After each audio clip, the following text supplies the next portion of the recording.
Now talking about World Health Organization उपसला monitoring centre causality categories. ठीक है, उपसला monitoring centre कहाँ पर है? हाँ ऑब्वियसली उपसला में है। आपसे बोला उपसला मॉनिटरिंग सेंटर कहाँ पर है? सर उपसला में। उपसला कहाँ पर है? स्वीडन में। सिंपल। सो बेसिकली एक फार्माको विजिलेंस का जो प्रोग्राम स्टार्ट हुआ है पूरे वर्ल्ड में, विच इज़ वेरी ब्यूटीफुल और बहुत इंपॉर्टेंट भी है। तो WHO ने उपसला मॉनिटरिंग सेंटर के साथ कंबाइन करके एक कॉजालिटी कैटेगरीज की पूरी लिस्ट बनाई है। ठीक है, उसमें जैसे कि अलग लोग उन्होंने मतलब बताया है कि ये एडवर्स ड्रग रिएक्शन कॉजल है या सर्टेन है या क्या है। तो कॉजालिटी टर्म के बेसिस पे मैं इनको क्लासिफाई करके आपको एक एक करके बताऊंगा। सबसे पहला, अगर वो कह रहे हैं certain, if the adverse drug reaction है सर्टेन की इस ही कमबख्त दवाई की वजह से हुआ है, तो कैसे? असेसमेंट क्राइटेरिया उसमें क्या है? इवेंट और लैब टेस्ट abnormality, इवेंट या laboratory test abnormality with plausible time relationship to drug intake. फिर number 2, cannot be explained by disease or other drugs, cannot be explained by disease या कोई और drug हुआ, डिजीज और other drugs. ठीक। फिर response to withdrawal is plausible, pharmacologically भी और पैथोलॉजिकली भी।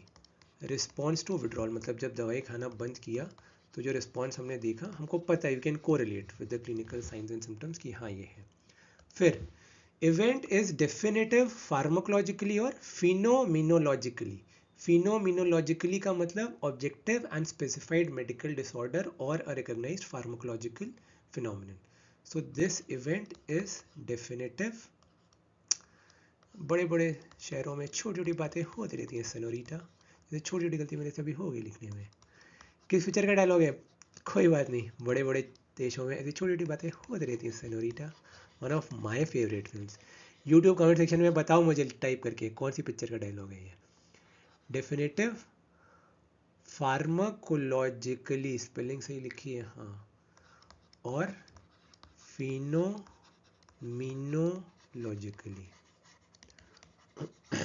अब दो चीज़ें होती हैं, डी चैलेंज और री चैलेंज। डी चैलेंज में ड्रग को स्टॉप करके रोक दे दें थोड़े टाइम के लिए। री चैलेंज, ड्रग को डी चैलेंज किया, स्टॉप किया और फिर से स्टार्ट कर दिया। री चैलेंज मतलब 3 4 5 6 दिन के ड्रग को बंद किया फिर स्टार्ट, तो उसको कहते हैं री चैलेंज। और डी चैलेंज मतलब स्टॉप कर देना। सो इसमें री चैलेंज सेटिस्फैक्ट्री, मतलब ड्रग को बंद करके दोबारा हमने देखा कि इसी की वजह से हो रहा है। सो दिस री चैलेंज इज सेटिस्फैक्ट्री। वैसे करना नहीं चाहिए क्योंकि एक आदमी को दोबारा दर्द दुख हुआ है, दोबारा दवाई स्टार्ट किया भैया टेस्ट करने के लिए, ethical issues, what to do about them, nothing we can. ठीक है, ये तो मैंने आपको बता दिया सर्टेन, क्योंकि वो तो आपको याद करना ही करना है। अब एक और है, दैट इज प्रोबेबल और लाइकली। प्रोबेबल और लाइकली, वो तो सर्टेन का हो गया। इसमें क्या होगा? इवेंट या जो भी लेबोरेटरी टेस्ट से abnormality आई है विद, ये सेम ही हो जाएगा, इवेंट और laboratory test abnormality with relationship time relationship to drug intake. ठीक। फिर it is unlikely to be attributed to disease और अदर ड्रग्स, इसको अनलाइकली है। ठीक है, अब उससे कैसे डिफरेंस है यूट्यूब कमेंट से बताया। This is unlikely to be attributed to disease और अदर ड्रग्स।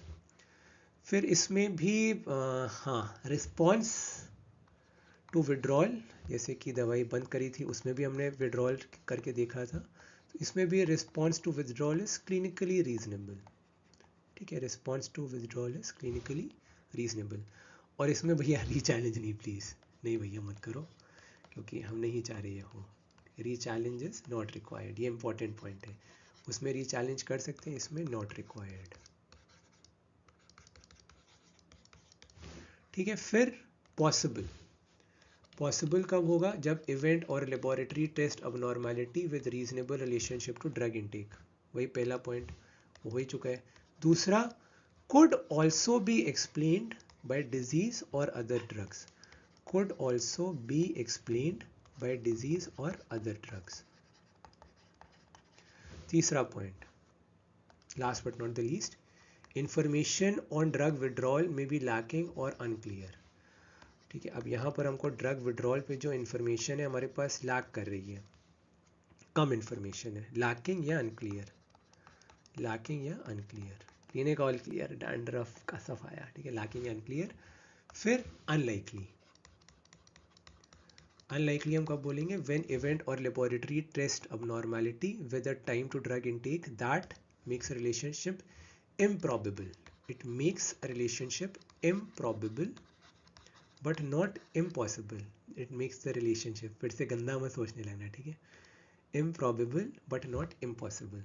ठीक है, फिर डिजीज या बाकी दवाइयाँ, डिजीज और other drugs provide plausible explanations, मतलब it can be attributed to certain other दवाइयाँ जो मरीज खा रहे हैं, आदर वे को, द आदर वे, आदर मलिक फेमस कॉमेडियन, आदर अदर, गेट द जोक, आदर अदर। ठीक है, डिजीज और other drugs provide plausible explanations.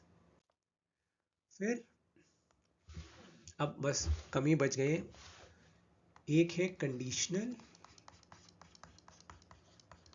Conditional या फिर अनक्लासिफाइड, कंडीशनल या फिर अनक्लासिफाइड। ठीक, इसमें क्या होगा, इवेंट और लैब टेस्ट अबनॉर्मैलिटी है।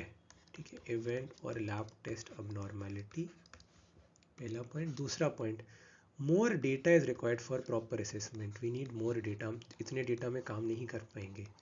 या नंबर 3, हमको एडिशनल डेटा भी चाहिए under examination, additional data under examination. ठीक, और उसके बाद last but not the least which is अनअसेसेबल।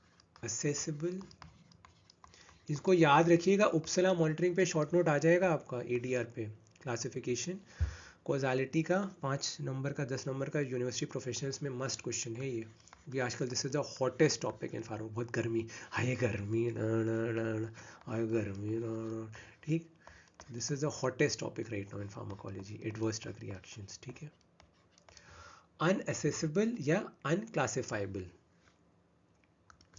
इसमें क्या 3 important points, report suggesting, report जो कि सजेस्ट कर रही है, report suggesting an adverse reaction, report suggest करिए कोई एडीआर। ठीक, this cannot be judged because information is insufficient या कॉन्ट्राडिक्टरी, या तो इंफॉर्मेशन कम है, लैकिंग है, या फिर कॉन्ट्राडिक्टरी है, कॉन्ट्राडिक्टरी। और तीसरा point, data cannot be supplemented, इसको सप्लीमेंट करने के लिए इस थ्योरी को डेटा हमारे पास है नहीं, डेटा कैनॉट बी सप्लीमेंटेड और वेरीफाइड, वेरिफिकेशन आजकल आधार से बायोमेट्रिक से बहुत ज़्यादा वेरिफिकेशन होता है, सो डेटा को हम सप्लीमेंट या वेरीफाई नहीं कर पा रहे।